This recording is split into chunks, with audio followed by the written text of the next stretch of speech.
Welcome to Hatman Strikes Back Daily Boxing News. Now, the other day, Robert Smith of the British Boxing Board of Control called into TalkSport and was asked to give his views on Conor Ben recently being cleared by the National Anti-Doping Panel. And Smith basically gave up nothing. He didn't say that Conor Ben would now be granted a British license to box again in the UK if he were to apply for one. He didn't confirm or deny whether the British board would appeal this latest decision as they appealed the previous decision by the National Anti-Doping Panel to lift the previous Conor Ben suspension. He just reiterated what UKAD said in their statement on their website, which is that they're going to look closely at the decision by the National Anti-Doping Panel and then decide with UKAD whether they want to appeal it again. With that being said, Robert Smith seemed to have a more positive tone towards Conor Ben than he's had in the past. So perhaps he just wants to put this matter to bed now and move on. Even if Conor Ben hasn't served an official ban, he's almost served an unofficial ban because of the fact that he's been kept out of UK rings, at least, for the past, 2 years? He did fight a couple times, but that was in America. So effectively, it's like he's been banned. Maybe Robert Smith will think to himself, you know what? This is more hassle than it's worth at this stage. Appeals and then counter appeals and appeals and counter appeals. Let's just call it a day. We shall see.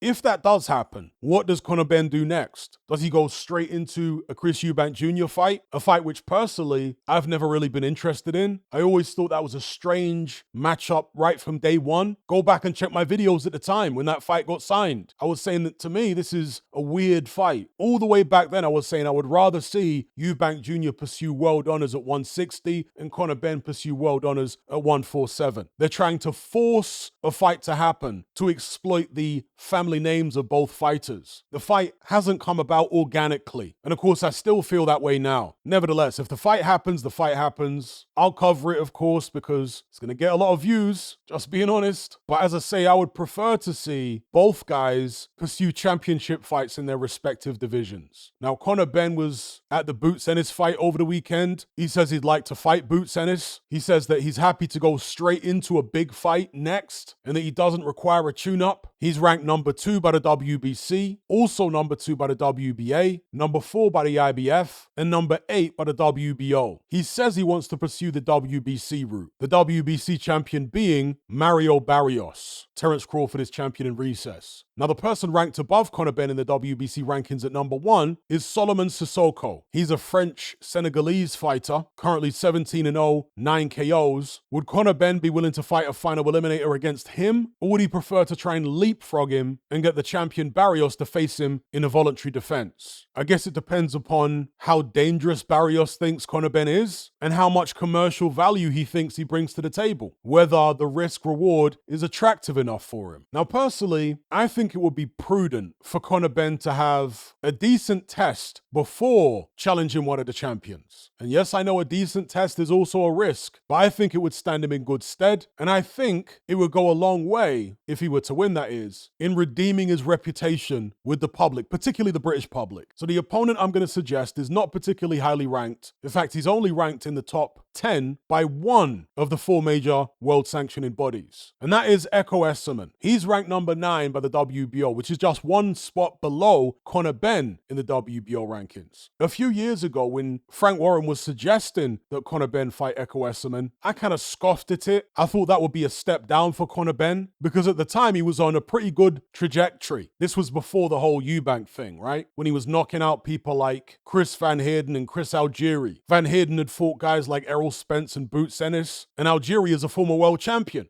Esman at the time hadn't fought anyone or done anything. Whereas now, Conor Ben's reputation is in tatters. He's a couple of years older. His career has stagnated. He's coming off victories against 2 unknown, miscellaneous fighters. And Esman, although he hasn't been fighting at the highest level or anything, his last 2 contests have been fantastically exciting. If you haven't seen Esman versus Owen Cooper, that is a must-watch. Please go watch that fight. It was an absolute barn burner. Seriously. That was in July this year. And then earlier this month, he beat a guy called Ben Vaughn, who was unbeaten going in. That was very entertaining as well. Not as entertaining as the Owen Cooper fight, but still well worth watching. Stylistically, I think Ben versus Esman is a very attractive contest. I struggle to imagine it turning out to be anything but a barn burner. If Conor Ben were to beat Esman in a really exciting fight, I think that gives him momentum to then challenge for a world title or fight one of the top contenders. As I say, I think it would go a long way to redeeming him in the eyes of the British public. And as much as Esman, I think, has improved, he's 35 years of age. And these tough fights he's been having are putting miles on the clock. I think Conor Ben does have the beating of him. It will probably be a tough scrap, but I think the rewards are worth it.